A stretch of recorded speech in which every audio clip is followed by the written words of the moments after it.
Are Christians really at war? It is a strange question, because when we look at a Christian, we may see someone going to church, praying, worshiping God, and living an ordinary life. But the Bible reveals something much deeper. There is a battle taking place that cannot be seen with human eyes.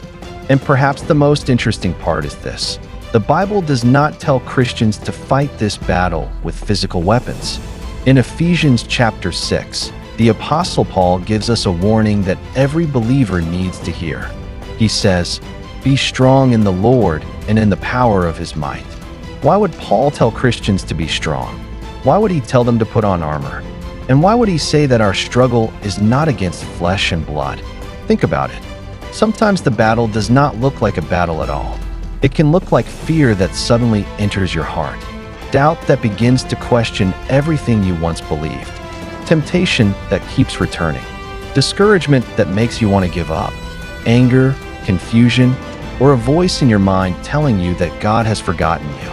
You may think you are simply having a difficult day, but what if there is more happening beneath the surface? This is why Paul tells us to put on the whole armor of God. The first thing he mentions is the belt of truth. Why a belt? Because without truth, everything else becomes unstable. In a world filled with lies, opinions, deception, and voices competing for your attention, a Christian must know what is true. God's word becomes your foundation. Then comes the breastplate of righteousness.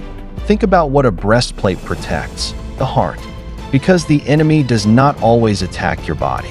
Sometimes the attack is aimed directly at your heart. Guilt, shame, condemnation, and the feeling that you are not worthy to come back to God. But righteousness reminds you that your standing before God is not built on your perfection. It is built on what God has done for you. Then Paul speaks about the shoes of the gospel of peace.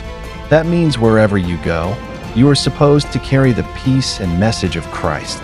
But the battle does not stop there, because there are moments when fear becomes so strong that even truth feels difficult to hold on to. And that is where the shield of faith becomes important. Paul says the shield of faith can extinguish the fiery darts of the enemy. Those darts can be thoughts like, God will never help you. You are finished. Your situation will never change. Why keep believing? The question is not whether those thoughts will come. The question is, what will you raise when they do? Faith. But there is still something missing. And this is where the armor becomes even more powerful. Paul then tells us to take the helmet of salvation. Why a helmet? Because your mind is a battlefield. What you believe about God, yourself, and your future can determine whether you stand or fall. The enemy may whisper, "There is no hope." But salvation reminds you that your life belongs to Christ. Then comes the sword of the Spirit, which Paul identifies as the Word of God. Notice something powerful. Most of the armor protects you, but the sword gives you something to stand with. When Jesus was tempted in the wilderness, he answered with the Word of God. That teaches us something important. When lies come, we need truth. When temptation comes, we need truth. When fear comes, we need truth. But Paul gives us one final instruction. He says to pray at all times in the Spirit, with all prayer and supplication. And now we begin to understand why Paul talked about armor in the first place. The Christian life is not simply about going to church. It is about standing. Standing when life becomes difficult.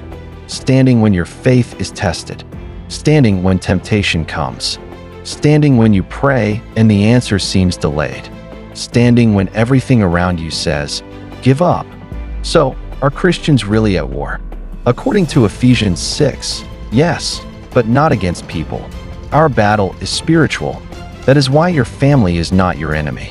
That difficult person is not your enemy. The person who hurt you is not your enemy. The real battle is deeper than what your eyes can see. And God has not left his children defenseless.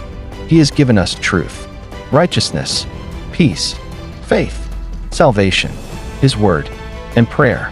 So the next time you wake up feeling like everything is against you, remember this. You may not be able to see the battle, but God has already provided what you need to stand. Do not throw away your faith because the battle is difficult. Put on the armor. stand firm, and keep your eyes on Christ. If this message spoke to you, don't forget to like this video, subscribe to the channel, and share it with someone who needs to remember that they are not fighting alone.